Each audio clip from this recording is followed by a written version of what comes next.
let's do 1.5. No, if we do 1.5, we're not gonna be able to understand this guy. It's fine. It's 9 He's minutes. actually not that fast. It's fine. I'll do 1.25. I'll, How bad could it be? I'll do 1.5. You do 1.25. All right. A clash of legends. Dante and Virgil face off against Wait, hang on. Are we making a new recording at this point? Yes, we're on a recording. This is a separate video. Oh, hang on. We haven't introduced the setting. Oh, you're People right. don't know what we're talking about. You're right. What are you doing? You broke the one rule. All right. So Okay. I believe this was another Rock and Alice request. No. This is an Ezio request. Oh, This is a video by DigitalT's, and it is over Dante and Virgil versus the Doomslayer. Yes. Also, Pimp Demon, if you're watching this, I will get to your videos this week. Sorry. it's a 9.5 minute video. We just got done doing a 2-hour recording for a separate video requested by someone else, so hopefully this one will be a little smoother. Yeah, since it involves actual power scaling, I imagine the pacing will be informative. Let's begin.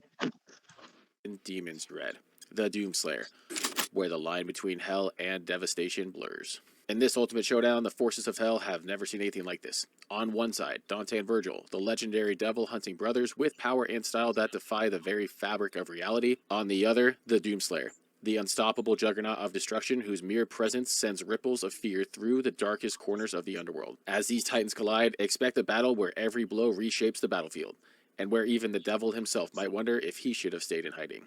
To do this fight the justice that it deserves, we are giving all of these characters everything that they have ever wielded, and putting them in a final destination type of environment. First, let's go over the Sparta twins, Dante and Virgil. Both are demon-human hybrids that are descendants of the most powerful resident from the underworld, Sparta. They are not part angel, that is from the DMC reboot, and drop it in the comments if I should do a video on that, Dante. And I immediately got an ad. Interesting. Anyways, angels don't exist on the main Devil May Cry. The top 2 dogs at the end of the 5th game are none of... Okay, pausing for a second. 115, I know. Technically, angels don't exist, technically, but there are demons who would have been what people considered angels, so they technically do exist. So, just, a little bit... Self-actualization and whatnot. Let's continue. These two are equipped with weapons from their father's power before he disappeared. This includes the Yamato and Devil Sword Dante, which is a combination of the Sword of Sparta and the Rebellion. The Yamato is capable of cutting through space-time itself and has been regularly used to open and close gateways between the world of the living and the underworld. This sword is an awesome power. Then for Devil Sword Dante, this sword alone allowed Dante to go from taking his biggest defeat with a being known as Urizen, and defeating a Qliphoth-empowered version of the same demon. The Qliphoth is what propelled Mundus to be the king of the underworld when he originally reigned over this realm. Then I'm at 205. Beowulf, who is described to have immeasurable power, along with the Mirage Edge, which is Virgil's soul manifested into the shape of the Force Edge weapon. So, do you have anything you wanted to say about DSD or Yamato, or should I start? I was gonna say something, but my criticism was more so like, where are the feats? Where's the scaling at? Where's the statements? Go ahead. I was gonna say Yamato's specific thing isn't to cut through space and time; it's to cut through anything it's literally just to cut through anything. Whenever it has statements, it just cuts through anything. Like, it actually only has one statement that it cuts through space. The rest of the statements say it cuts through dimensions or cuts through anything, cuts souls, cuts dreams, cuts, again, anything I can think of. I know people think of that as like a no limits fallacy, but the problem is that Yamato has consistent examples of cutting through anything the verse has provided, and the verse has provided quite literally every power that I could possibly think of. Whether you could possibly put on a verse wiki. As far as DSD is concerned, DSD, I think it's a little bit more noteworthy than just the sword that beat Qliphoth Urizen. It's got, like, summon swords powers, basically. It's got all of Rebellion and Sparta's powers. I mean, that's like Resurrection in there. It's got like soul-based abilities. It's got like weapon control and a bunch of other powers. They are both very stacked weapons in terms of abilities. Yeah, He does like not go into enough detail about them, but that's to be expected for a 9-minute video. sure. Now let us continue with his arsenal. An armory of weapons outside of Devil Sword Dante as well. These include Cerberus, which is a weapon that transforms into nunchuck staff and more. He has Okay, Cerberus doesn't transform. King Cerberus does, to clarify. the ability for ice, lightning, and fire. There is also Ifrit, which was acquired before DMC5 and utilizes the Hellfire. This fire is so hot that it melted Nero's blue rose bullets before they could ever reach Burial in Devil May Cry 4. And Ifrit is more powerful than Burial. We also have different styles. Dante is able to slow down time with Quicksilver, has great agility, and overall movement with Trickster. His overall skills with his swords and guns with Swordmaster and Gunslinger as well. Then to add, he has Doppelganger that he acquired from Devil May Cry 3. This is normally where I would insert the Royal Guard, but Dante has only ever canonically used that against Agnes, and we don't know the limits of it. Vergil has some unique abilities as well, with his... Hold on, Royal That's Guard? not true. Okay.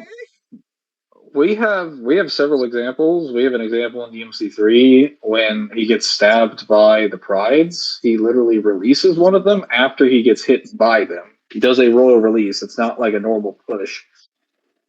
Also, I'm pretty sure the novel where you would have referenced that point also has Dante use Royal Guard against the Savior, because the Dreadnought form is a Royal Guard exclusive form. That's not from a different form.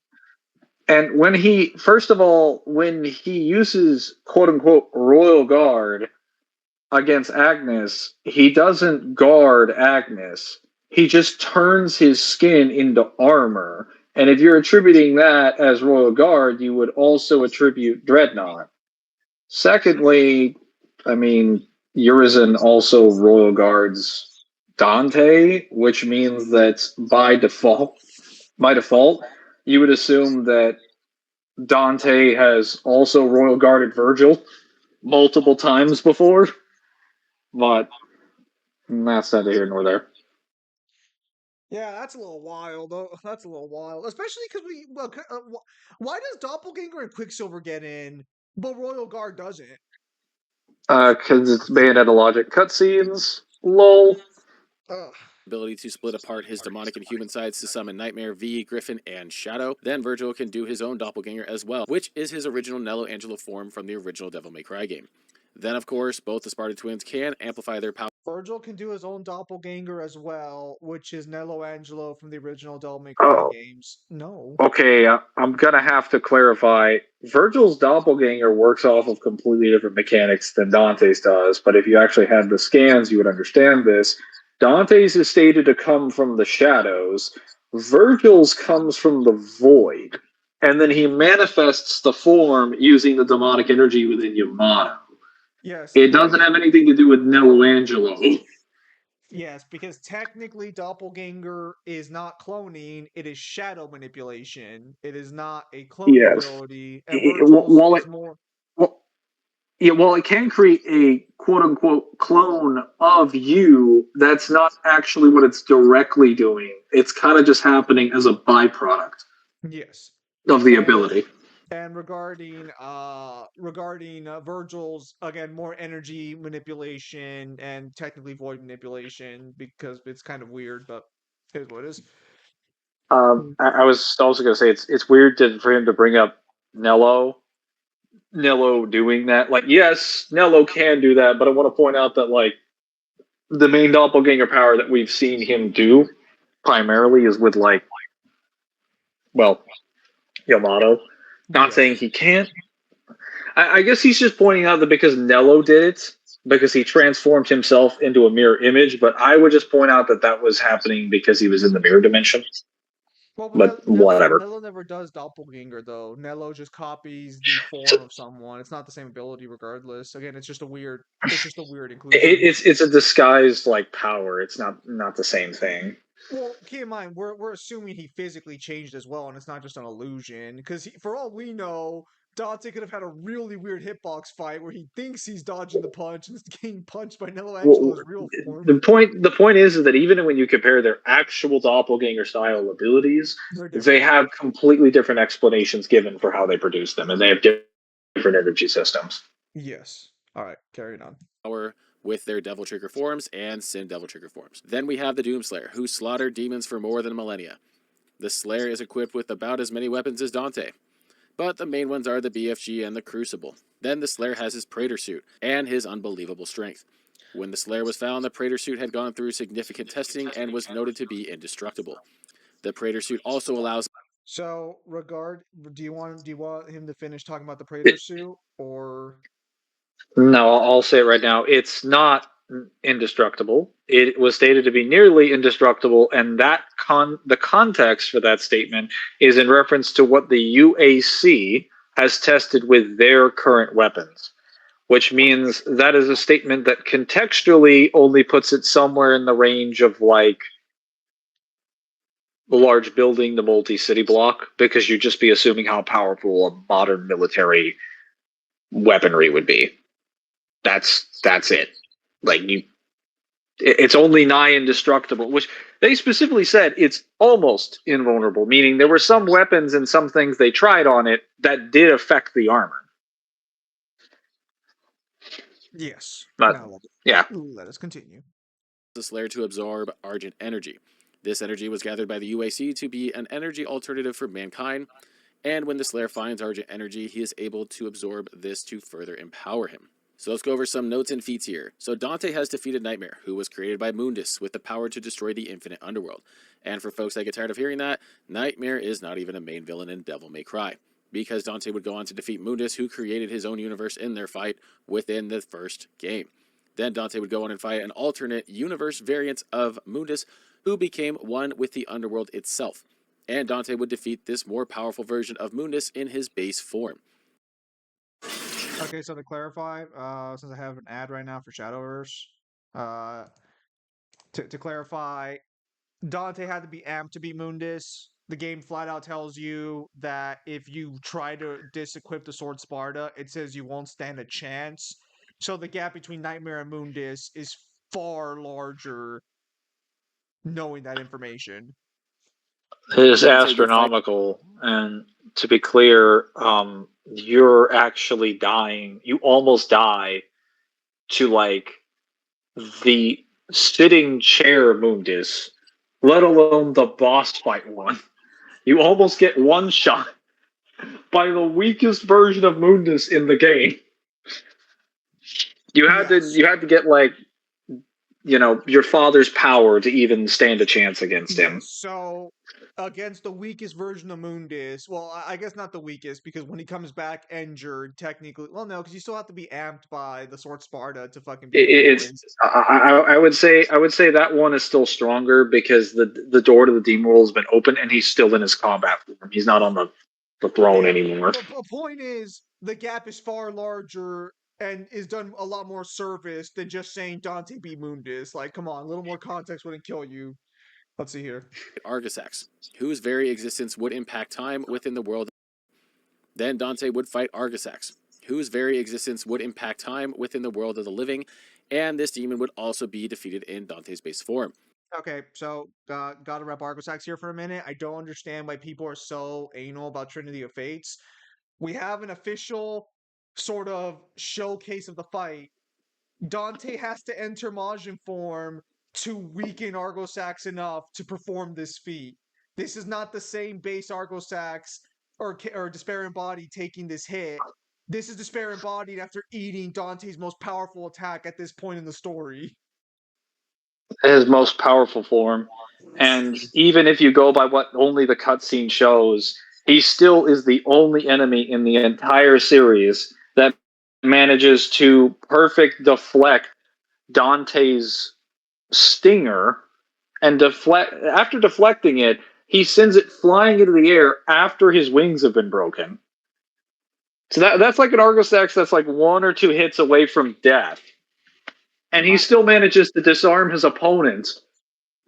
I would also like to point out that performance in just the cutscene without Trinity of Fates still did more damage to Dante than Void Mundus did in their entire fight.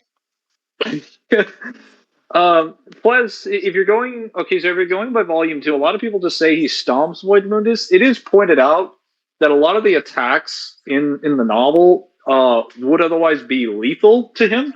They are deadly attacks. It's just Dante is too fast and too mobile to get hit by them. But like we never actually see Dante tank the attacks from Void Mundus. While I would assume he's stronger, he's not at a level where he's astronomically stomping him. He's just way faster than Mundus, so Mundus is never going to touch him. Yes. Now let's continue. Then, fast forwarding to Devil May Cry 5, Dante would face off against Urizen, be defeated for the first time, unlock Devil Sword Dante. Be defeated for the first time? We're really going to argue Dante's never lost a fight now? Is that our position? Yeah, I was gonna say he takes L's in like every single game. Interesting position. Dante, and then defeat Urizen, who was in a more powerful state, in his new and more powerful base form. Then Vergil, when he returns, would be on equal ground with Dante at the end of Devil May Cry 5, to the point that they are always going back and forth on who was ahead in their fights. All of this is to say that Vergil and Dante are even, and with their doppelganger abilities can look at having up to 4 Sons of Sparta. Then for speed, there is Pluto, who was the Demon King before Mundus, and is capable of traveling anywhere in the infinite underworld instantly because of his sheer speed. Which is to say, since Dante fights and defeats Pluto, that Dante's speed would be relative to Pluto's speed, and with Vergil being relative to Dante, Okay, if we're including POC, this number gets really silly. If we're and this arguably being one of the weakest versions of Dante at the time, both of the Sparta twins got the Where are you right now? speed. I'm at 6 minutes. Okay, yeah, I'm about 6 minutes. I'm trying to think of anything else to add. With this, just Well, I mean, he hasn't even really talked about like how they would go about the fight, but well, I mean, we'll see what he says. But I'm gonna be honest. If we're talking like POCs being thrown in, then I'm very curious what Doomslayer is given to make this fight worthy of a 2v1. Category. Then for the Slayer, Vega would perform analysis of the dimensional abnormalities, which resulted in a multiverse imploding inward on itself. This was specifically because of the fights that Doomslayer was having with Demonkind. Then we know that the creator of the cosmology is Devoth, who created Urdak and Jakad. Then after the rebellion against Devoth, Jakad would later become Hell, where Hell is not limited by space, time, or dimensions. Then when the Slayer and Dark Lord begin their fight, it is noted that their fight... Do you want me to talk about that? Well, where are you at right now? 6:30. Yeah. I mean, go for it. I mean, the ball's in your court. You read the material. This one's on So as far as the statement regarding a multiverse imploding, that is a statement made by Vega in the guide, and that is him performing a analysis of a hypothetical scenario that is being made from a simulation he created. That's not actually happening. Like that never occurred. The multiverse was never blown up in any capacity by the Doomslayer. And when the Doomslayer goes on to fight Devoth, there is never an example of power on this level. You are never presented with examples of even statements that even get them anywhere close to that. As far as the creator of the cosmology making Hell and Jakad, and Hell being unlimited by space, time, and dimensions, that just means that like Hell, as it is pointed out in the guidebook, is capable of connecting to any dimension in the cosmology. As they point out that the pathways that extend between Jakad travel through space and time. You can use Jakad to go to every single dimension. And the reason for this is because Jakad is the first universe made by the engines of creation which reside in the void. The very thing that Devoth uses to create universes in Doom. He doesn't use them creating his own essence or what people think he is. He doesn't breathe them into life. He reaches into the void and turns on a machine, and the machine Minecraft simulates a universe for him. And the first universe he made connects to all the other ones. But just needed to point that out. All right. We can continue. Will determine all of existence, and the Slayer defeats Devoth by himself. With everything that we just went over on the sheer size and complexity of the cosmology within Doom, the Slayer is above all of it. Now that we are refreshed on these folks, I should also clarify that Devat didn't really have his full power. I know there's some contention about him being fully revived or not. I believe it was a statement he was.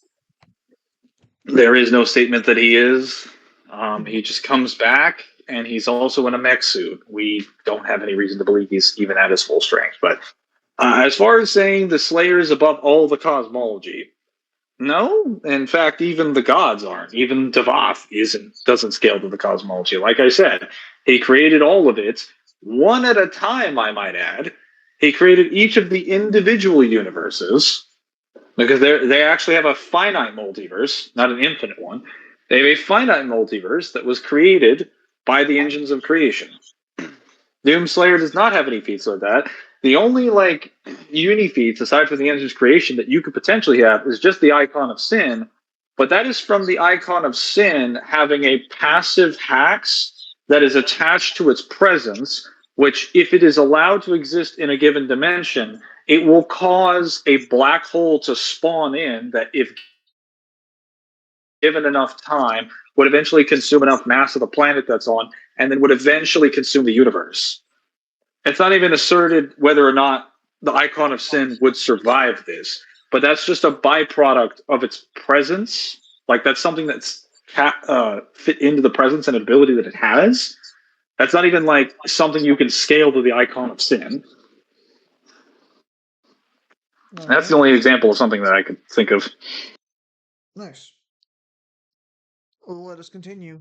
how would a fight between the Sparta twins and the Slayer go? Let's get basic and go over the stats with who has the advantage. Speed, I'm going to give this to the Sparta twins, mostly because they just have so many more visuals and notes showing their speed. Yes, both are in the same category, but even if they were, there are two here, and that's what we're going to go with. But we got to remember that the Slayer fought the Calm Maker and Samur. You got them. Okay, hang on. Traveling through creation, which would include hell and the fact that it transcends space and time. Then for destructive... Okay, so regarding speed, very briefly, let's assume they're technically on the same tier. Dante and Virgil were at that tier back in DMC3, with POC definitively putting them there if you accept POC, which he seems to accept.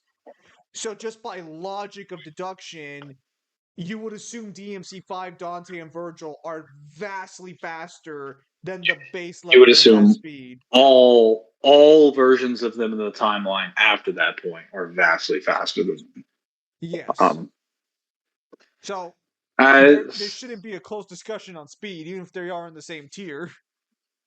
As far as Doomslayer and being able to fight the Khan Maker, including where it transcends space and time. Yeah, again, you have to provide context for what transcending space and time means. Because we have those statements in DMC, we can actually explain why the demon world itself is superior to linear time.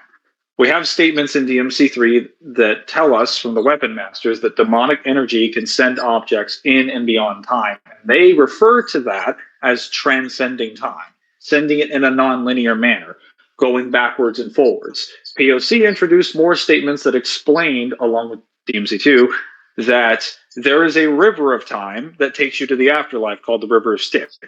So you literally travel a linear river of time to get to the demon world, the place that has demonic energy that it's covered in that transcends time.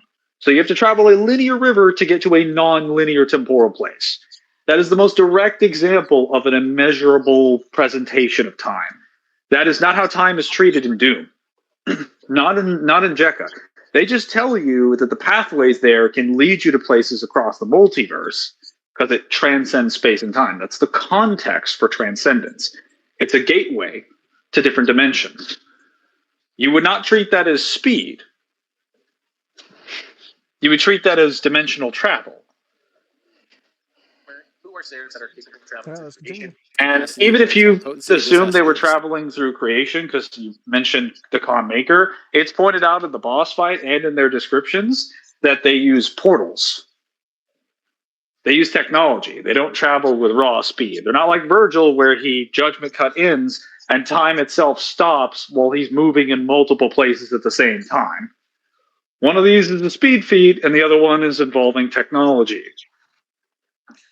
All right, well, let's continue. He just scales so much higher than anything that Dante and Virgil combined have been able to achieve. Durability, this He just scaled vastly higher than anything Dante and Virgil have been able to achieve. Okay, all right, good discussion. Good discussion. Both of them scaled to an infinite multiverse technically, but all right, good discussion.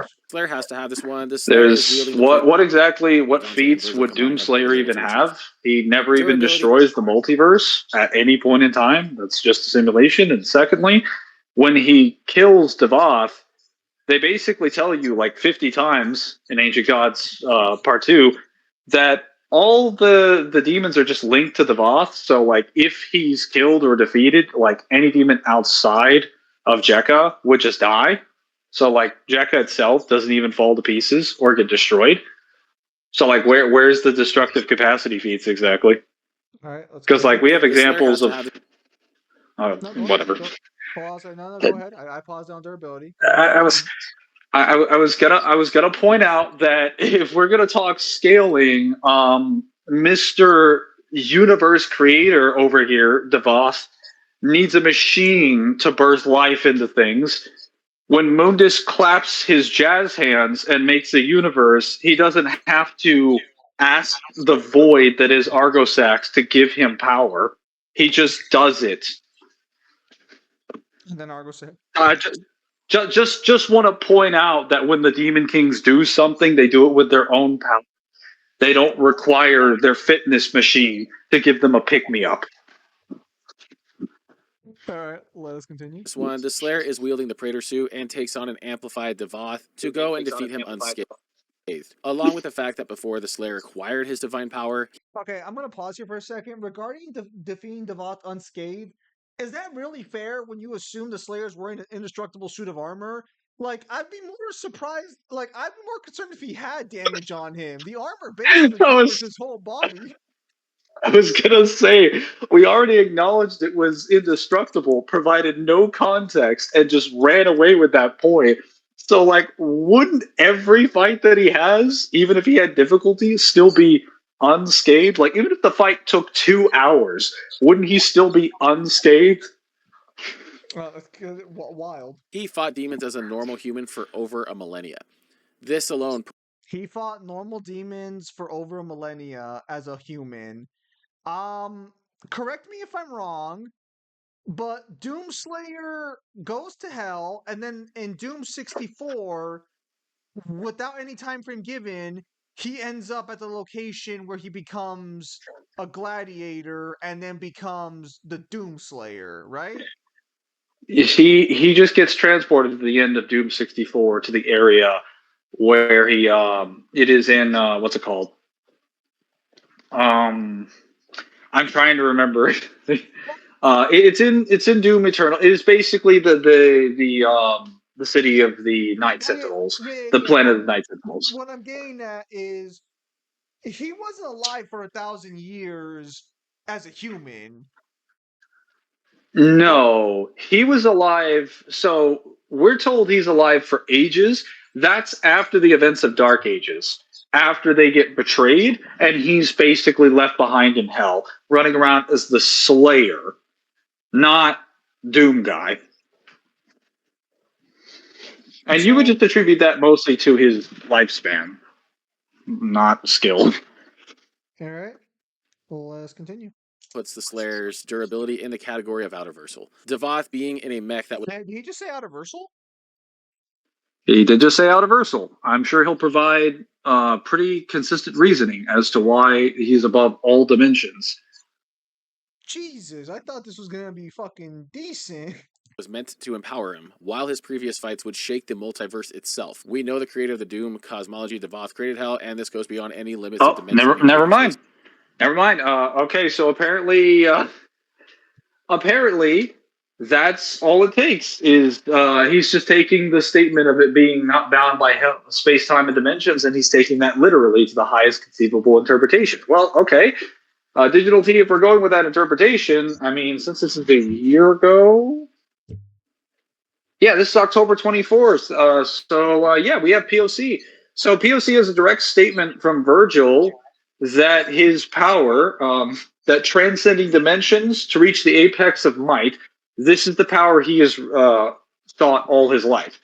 So, like, Vergil himself is at a level of power that is so strong, he transcends dimensions in order to reach high levels of power. So it not only explains that he also transcends dimensions, it actually explains why transcending a dimension is important. Because you can't just have a statement that you transcend dimensions and then interpret that as being like above them. You have to provide what transcending means in the context of what you're saying. So you would have access to that statement because POC was globally released at this point. So where is it? Why isn't that brought up in Virgil and Dante's durability section? Just saying.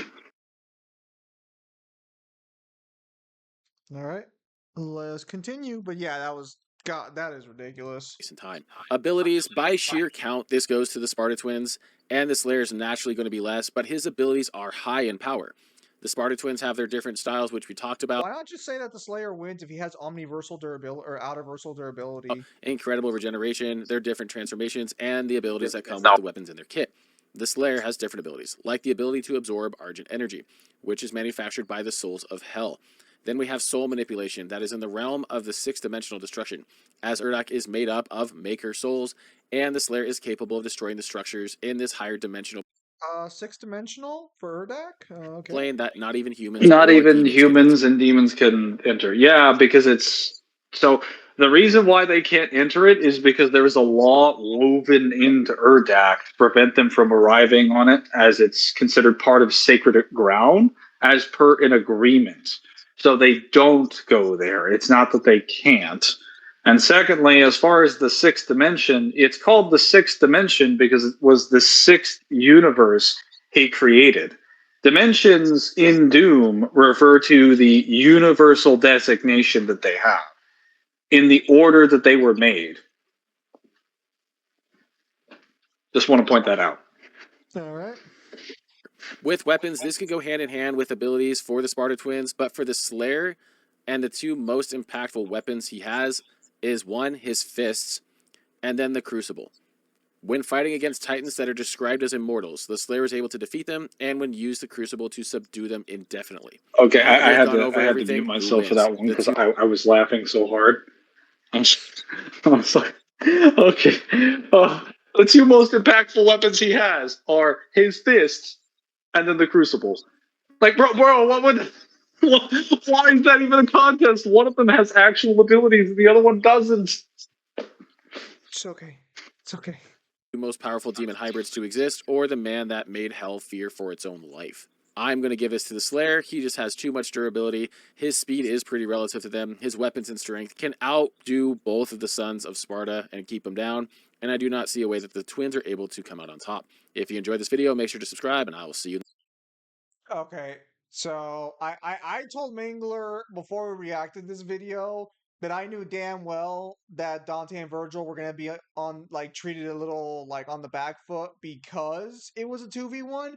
Because you never do a 2v1 and expect them to be treated on the same level. But I was never expecting outerversal fucking durability for Doomslayer. That caught me. I was not. I knew he scaled him to multi. But I'm genuinely surprised that he uses POC but hasn't, just played the 2.0 version. You have an outerversal statement for Virgil right there. If all it takes is to transcend a dimension, Virgil's got the best transcending dimension statement you will ever find in any verse. Ever. Yeah. Oh, that was wild. Is that pretty much all of it? Yeah, that's it. How much time was that? 33 minutes. Pretty good. One thing I will say, editing, I guess is fine. At least he didn't use repeated footage. Thank goodness. I didn't want to have one of those situations like Rogu, where it's the same footage getting looped over and over again. Yeah, the video editing was fine. I mean, the most complaints I have about it is just the positions he took and the lack of like actual fucking scans. But you know, it is what it is. The lack of scans and specifically how he did the categories. Why didn't he provide the reasoning for both characters where they scale? He just said like this character takes this category. Here's why. Oh, by the way, no scans. I'm like, I know you know where those scans are. I've seen the videos that you have. So yeah, that was a little weird. But that was the video. That was DigitalT's Dante and Virgil versus Doomslayer. Yep. So with that said, thank you guys for your time as always. Have a nice day. I'll see you guys on the next stream or video. Take care, everybody. Have yourselves a nice night.